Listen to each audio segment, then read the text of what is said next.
Hello, আসসালামু আলাইকুম everyone. কেমন আছেন সবাই? আমার নতুন একটি ব্লগে আপনাদের স্বাগত জানাচ্ছি।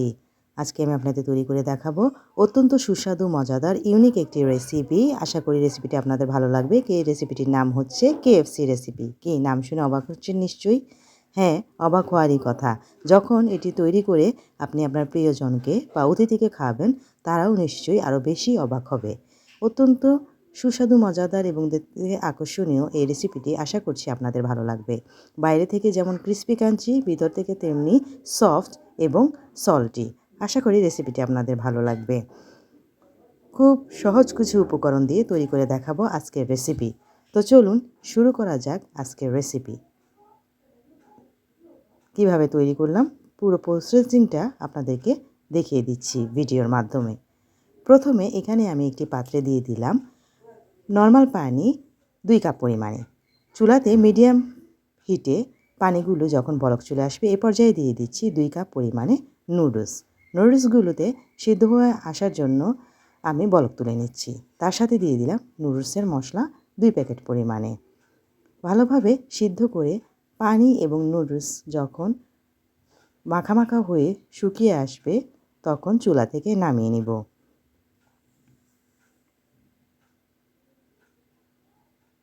চুলা থেকে নামিয়ে ঠান্ডা করে অন্য একটি পাত্রে আমি নুডলসগুলোকে নিয়ে নিয়েছি।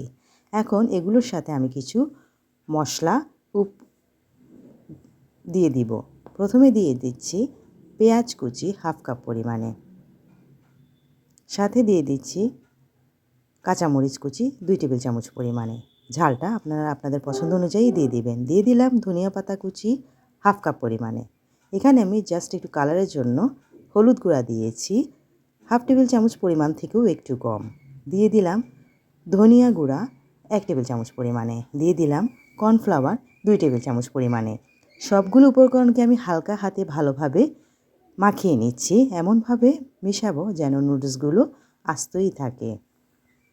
মাখানো হয়ে গেলে এখন আমি নুডলসগুলোকে এক সাইডে রেখে দিচ্ছি। এখন আমি নুডলসের বাইরের কোটিংয়ের জন্য যে উপকরণ ব্যবহার করব তা নিয়ে নিচ্ছি। এখন দেখাবো আপনাদেরকে একটি ম্যাজিক। এখানে আমি দিয়ে দিয়েছি 2 কাপ পরিমাণে আটা। আপনারা চাইলে এখানে ময়দাও নিতে পারেন। তার সাথে দিয়ে দিলাম মরিচের গুঁড়া হাফ টেবিল চামচ পরিমাণে। দিয়ে দিলাম লবণ হাফ টেবিল চামচ পরিমাণে। লবণ আপনারা আপনাদের স্বাদ অনুযায়ী এখানে নিয়ে নেবেন। সবগুলো শুকনো উপকরণকে ভালোভাবে হাত দিয়ে একটু মিশিয়ে নিচ্ছি। এখন এখানে আমি পানি ইউজ করব অল্প অল্প পরিমাণে। একটু দিয়ে ভালোভাবে হাত দিয়ে পানি এবং আটার গুঁড়োগুলোকে একটু নেড়েচেড়ে নিচ্ছি। কিভাবে করছি আশা করি আমার ভিডিওটি দেখে আপনারা বুঝতে পারছেন। এভাবে নেড়েচেড়ে আমি ছোট ছোট দলা পাকিয়ে নিচ্ছি। দেখতে পাচ্ছেন কেমন হয়েছে। এখন আমি একটি চালনিতে চেলে নিচ্ছি।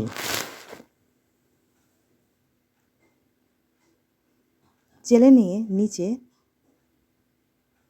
আটার গুঁড়োগুলো পড়ে যাচ্ছে, উপরে দলা পাকা আটাগুলো রয়ে গেছে।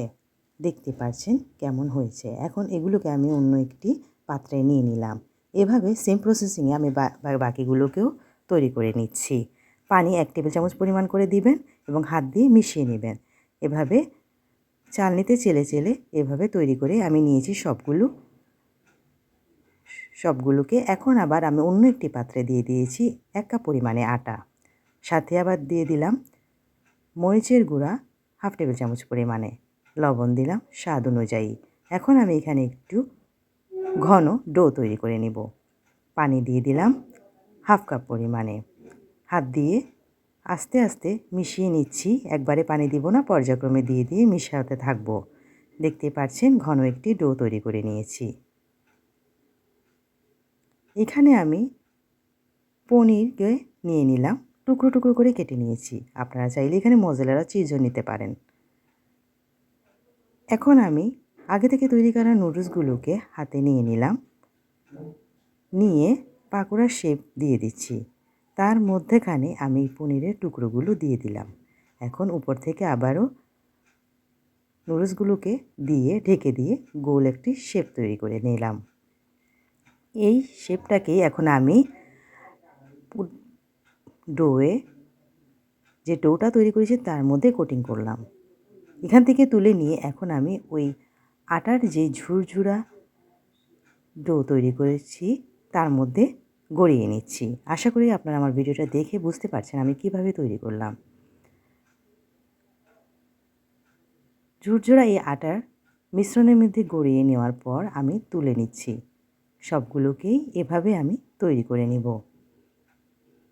চাইলে এই পর্যায়ে আপনারা ফ্রিজে নর্মাল টেম্পারেচারে 5-10 মিনিটের জন্য রাখতে পারেন। না রাখলেও চলবে, সাথে সাথে ভাজলেও এটার শেপ সেম থাকবে। আমি সবগুলোকে এভাবেই তৈরি করে নিলাম। এখন চুলাতে আমি মিডিয়াম টু লো হিটে তেলের মধ্যে ভেজে নিচ্ছি। এখানে আমি সয়াবিন তেল ইউজ করেছি। এক পাশ হয়ে আসলে অন্য পাশ উল্টে দিব। একটু সময় নিয়েই ভাজবো যেন বাইরে থেকে একদম ক্রিস্পি ক্রাঞ্চি হয়ে যায় এবং ভিতরে ক্রিমি টেক্সচারটা তৈরি হয়। দুই পাশ ভালোভাবে একটু ভেজে নিয়ে যখন একটু বাদামি কালার হয়ে আসবে এই পর্যায়ে আমি চুলা থেকে তেল ঝরিয়ে তুলে নেব এই কেএফসি পাকোড়াগুলো। তেল ঝরিয়ে নামিয়ে নিচ্ছি। দেখতেই পাচ্ছেন কতটা সুন্দর হয়েছে। এখন আমি পরিবেশন পাত্রে পরিবেশন করে নিলাম। তৈরি হয়ে গেল আমার সুস্বাদু মজাদার কেএফসি পাকোড়া। আপনারা চাইলে অন্য নামও এটাকে ডাকতে পারেন। কেমন লাগলো আমার আজকের রেসিপি? ভালো লাগলে আমার চ্যানেলটিকে সাবস্ক্রাইব করবেন, লাইক, কমেন্ট, শেয়ার দিতে ভুলবেন না। পরবর্তীতে হাজির হব ইউনিক কোনো সুস্বাদু মজাদার রেসিপি নিয়ে। আমি একটি পাকোড়া ভেঙে আপনাদের দেখাচ্ছি কতটা সুন্দর হয়েছে। বাইরে থেকে ক্রিসপি ক্রাঞ্চি হয়েছে, ভিতর থেকেও ক্রিমি হয়েছে, খেতেও দারুণ হয়েছে। অবশ্যই বাসায় একবার হলেও ট্রাই করে দেখবেন, ভালো লাগবে আশা করি। আজকের মতো বিদায় নিচ্ছি। আল্লাহ হাফিজ।